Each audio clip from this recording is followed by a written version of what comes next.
آج ایک صاحب آئے مجھ سے مسئلہ پوچھنے کہ سالگرہ کیا ہے. کہہ رہے میرے رشتے دار سالگرہ کرتے ہیں, میں نہیں اس میں شرکت کرتا تو سب میرا مذاق اڑاتے, سب مذاق اڑاتے ہیں, بولتے ہیں اس میں کیا ہے بھائی, اگر ہم خوشی میں کیک کھا لیں اور بچہ ذرا خوش ہو جاتا ہے تو کیا جا رہا ہے اس میں. آپ صحیح کہہ رہے تھے یار. ہیلو, وہ لگا دیں, مجھے اپنی آواز سمجھ میں نہیں آ رہی ہے. ان نے مائک کا سسٹم ماشاءاللہ بڑا تگڑا کر دیا. ابھی فیس بک پہ پہلے بہت شکایتیں آتی تھیں کہ یہ آواز ہی نہیں آ رہی ہے. تو اب انہوں نے سالگرہ رکھی. سالگرہ میں کیا کیا کہ وہ ہوتی ہے سالگرہ.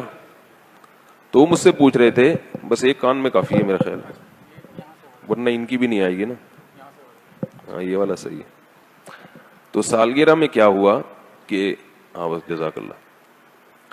انہوں نے کیا کیا سالگرہ میں, رشتہ داروں نے جو ہے نا وہ بلایا. اب انہوں نے کہیں میرے بیان سنے ہوئے تھے, انہوں نے منع کر دیا کہ میں نہیں آتا. تو رشتہ دار کہنے لگے, مذاق اڑانے لگے اور بائیک آؤٹ کرنے لگتے ہیں نا کہ کیا تم لوگ سخت ہو گئے ہو, تم لوگ کسی کو خوش بھی نہیں ہونے دیتے. یعنی یہ اعتراض ہوتا ہے لوگوں کو کہ یہ مولوی لوگ کسی کو خوش ہوتا بھی نہیں دیکھ سکتے. کیا حرج ہے اگر تھوڑا سا ہم نے کیک کاٹ لیا, کیا ہو گیا اگر تھوڑے دو چار غبارے پھوڑ دیے, کیا ہو گیا اگر تھوڑی سی پیسٹری اپنے ہاتھ سے کسی کو کھلا دی, کیا ہو گیا اس میں. تو مجھ سے کہہ رہے تھے کوئی گنجائش ہے شرکت کی. میں نے کہا جائز نہیں ہے یہ. کہہ رہے ہیں اس کی دلیل کیا ہے ناجائز ہونے کی. لوگ سوال پوچھتے ہیں, لوگ تو یہ دلیل دیتے ہیں نا کہ کیا ہو گیا. تو میں نے ان کو دلیل دی, آپ کو بھی بتا رہا ہوں تاکہ آپ کے سامنے یہ بات واضح رہے. میں نے کہا دیکھو, اسلام کوئی بھی الٹا سیدھا کام کرنے کو پسند نہیں کرتا. کسی بھی چیز کی کوئی لاجک ہونی چاہیے.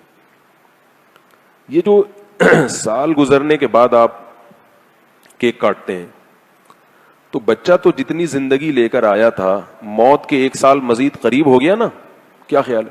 پھر یہی حماقت کرتے کرتے کرتے جب 60 سال کا ہو جاتا ہے تو بھی کیک کاٹ رہا ہے. حالانکہ 60 سال کا ہونا اس کی علامت ہے کہ اب تو تھوڑے سے ہی سال رہ گئے, پتہ نہیں اگلے سال کیک کاٹنا نصیب ہوگا کہ بھی نہیں ہوگا. تو یہ خوشی کی بات نہیں ہے. اور یہ رسم کہاں سے آئی ہے؟ گوروں سے. گوروں سے اگر کوئی ایسی رسم آئی ہو نا جس کی کوئی لاجک بنتی ہو تو وہ کر لیں. اس لیے کریں کہ یہ نہ کہیں کہ ہم گوروں کی رسم کے طور پہ کر رہے ہیں. بولے بھائی گوروں کی یہ رسم ہے تو گوروں کی, مگر اس کی لاجک بہت اچھی ہے تو ہم لاجک کی وجہ سے فالو کر رہے ہیں اس کو. حدیث میں آتا ہے کہ حکمت کی بات مومن کی گمشدہ چیز ہے, جہاں سے ملے لے لو. اگر کوئی گورا اچھا کام کر رہا ہے, دیکھو ہمارے یہاں زیادہ تر کالے لوگ ہیں اور وہ لوگ کیا زیادہ تر گورے ہیں, تو اس لیے سب لوگ کیا بننا چاہتے ہیں؟ گورا ہونا چاہتے ہیں کہ نہیں چاہتے؟ اس لیے کہ جب ان کو دیکھتے ہیں یار یہ وائٹ چمڑی جو ہے نا, یہ ذرا اس میں اٹریکشن زیادہ ہے. اب کوئی مفتی کہے کہ گورا بننا جائز نہیں ہے. کیوں جائز نہیں؟ اس لیے کہ گورے گورے ہوتے ہیں. تو آپ کو مشابہت لازم آئے گی. ہم کہیں گے گورے گورے ہوتے ہیں, اگر وہ گورے دیکھنے میں اچھے لگ رہے ہیں تو ہم بھی چاہیں گے یار ہم بھی تھوڑے سے گورے ہو جائیں. تو کوئی ایسا کام جس کی کوئی لاجک ہو اگر وہ کر رہے ہیں تو آپ بھی کریں, کیونکہ اس میں مشابہت لازم نہیں آتی. آپ کہیں گے بھائی ہم اس لیے نہیں کر رہے, ہم تو یہ اس لیے کر رہے ہیں, ہم بھی نہیں مشابہت کی وجہ سے نہیں کر رہے. اور جس کام کی کوئی لاجک بنتی نہیں ہے اس میں سوائے گوروں کی نقالی کے, غیر مسلموں کی نقالی کے, نقل پرستی کے کچھ بھی نہیں ہے, سوائے اس کے کہ وہ چونکہ کرتے ہیں تو ہم نے بھی ان سے لے لیا. رہا یہ مسئلہ کہ خوش ہونے کے لیے اگر کوئی بہانہ کسی کو مل جائے تو اس کی میں لاجک تلاش کرنے کی کیا ضرورت ہے؟ تو بھائی جب لاجک کے ساتھ بھی خوش ہونے کے درجنوں مواقع آپ کے پاس ہیں تو بلا وجہ کی خوشیاں منانے کی کیا ضرورت ہے؟ اب وہ صاحب جو آئے تھے کہنے لگے کہ یار وہ بچے کی سالگرہ تھی تو اگر میں نے کہا سالگرہ کے بجائے کوئی اور کام کر لیتے. بولتے کہ بچہ جو ہے نا فرسٹ آیا ہے, فرسٹ نہیں آیا تو چلو بچہ سیکنڈ آیا ہے, اس خوشی میں ہم کچھ بھی کھائیں گے پیئیں گے. سیکنڈ نہیں آیا تو چلو تھرڈ آیا ہے, تھرڈ نہیں آیا تو چلو پاس ہو گیا ہے, فیل بھی ہو گیا نا تو چلو کچھ تو فائدہ ہوا نا. فیل بھی تو کچھ نمبروں سے ہی ہوتا ہے. 20 نمبروں سے بچہ فیل ہو گیا, یعنی 20 نمبر آئے تھے, 40% ضروری تھے, تو 20% آئے نا تو چلو 10 سے بھی فیل ہو سکتا تھا. تو ہمارے بچے میں اتنی صلاحیت الحمدللہ پیدا ہو گئی کہ اس نے 20 نمبر تو لے ہی لیے, اگلے سال انشاءاللہ 25 لے لے گا. تو یہ بھی کوئی, اس میں بھی خوشی کا عنصر نکالا جا سکتا ہے. تو میں نے کہا سال میں اتنے مواقع آتے ہیں خوش ہونے کے لیے کہ آپ کو پھر خوش ہونے کے لیے سالگرہ کی ضرورت, بولو نا بھائی, نہیں ہے. اتنے مواقع ملیں گے آپ کو خوش ہونے کے. بچہ پاس ہو گیا, بچہ سیڑھیوں سے اترتا ہوا گرا اور ٹانگ نہیں ٹوٹی, آپ سارے رشتے داروں کو بلا لیں, بولے آج ہمارا بچہ سیڑھیوں سے بھاگتا ہوا اترا تھا اور سلپ بھی ہوا مگر الحمدللہ ٹانگ نہیں ٹوٹی, لہذا کل پورے محلے کی دعوت ہے, کھلا دیں. اور اگر ٹانگ ٹوٹ گئی تو بھی کھلا سکتے ہیں, بھئی دونوں ٹوٹ سکتی تھی لیکن ایک ٹوٹی ہے صرف. کوئی کچھ تو نکالے نا, کوئی تک تو بنے نا.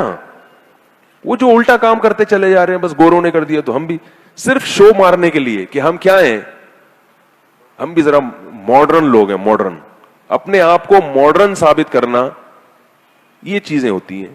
اور اگر کسی کی نیت ماڈرن ثابت کرنا نہیں بھی ہے تو بھی میں نے بتایا کہ نبی صلی اللہ علیہ وسلم نے بہت شدید وعید سنائی ہے, من تشبہ بقوم فہو منہم, جس نے کسی قوم کی نقالی کی, مشابہت اختیار کی, وہ ان میں سے ہے, ہم میں سے نہیں ہے.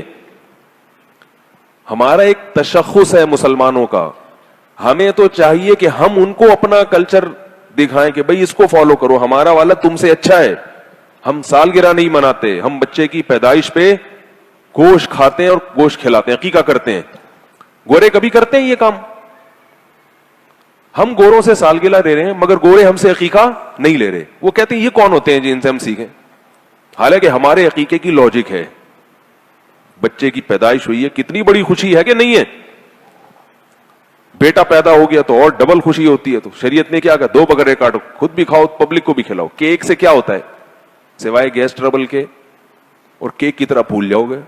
تو گوروں نے ہم سے عقیقہ نہیں لیا, حالانکہ ہمارا عقیقہ ان کی سالگرہ کے کیک سے 1000 گنا بہتر ہے. ہم اس میں بکرا کاٹتے ہیں, کیا صاحب بکرے کے نام سے ہی مزہ آیا کہ نہیں آیا؟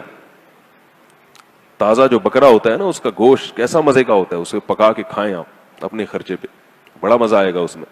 یا دمبا کاٹ لیں, یا گائے کا تازہ گوشت کاٹ لیں. تو یہ سب چیزیں شریعت نے کہا ہے کہ بھئی اس سے طاقت بھی آئے گی اور جو ہے کیا نام ہے خوشی بھی ہوگی. اسی طرح اور موقع پر بچوں کا قرآن ختم ہوتا ہے. حضرت عمر رضی اللہ تعالیٰ عنہ کے بارے میں ایک روایت ہے کہ جب انہوں نے کیا سورہ بقرہ کا ختم کیا تو لوگوں کو کھانا کھلایا انہوں نے, اور صحابہ کرام اس طرح کیا کرتے تھے. تو خوشی کے موقع پہ قرآن ختم ہو گیا بچے کا, یہ اسکول میں پاس ہو گیا ہے, 6 نمبر آ گئے ہیں. تو ایسے مواقع پہ آپ خوشی مناتے رہیں, مناتے رہیں, مناتے رہیں. کوئی اللہ کی طرف سے بھی پابندی نہیں, گورنمنٹ کی طرف سے بھی.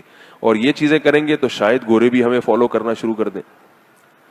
تو لیکن جو ہم کیا کر رہے ہیں, الٹے الٹے کام کر رہے ہیں. تو میں یہ عرض کر رہا تھا کہ جب آدمی دین پہ چلتا ہے نا, تو یہ آپ جتنے مرضی دلائل دینا رشتے داروں کو, ان کی سمجھ میں نہیں آئیں گے. یہ سمجھ میں نہیں آئیں گے. سمجھ میں تو ساری چیزیں آخرت میں آئیں گی. دنیا میں یا تو پولیس سمجھا سکتی ہے یا دلائل سے آپ سمجھا سکتے ہیں. پولیس آپ کے پاس ہے نہیں اور دلائل وہ سمجھنا چاہتے نہیں ہیں.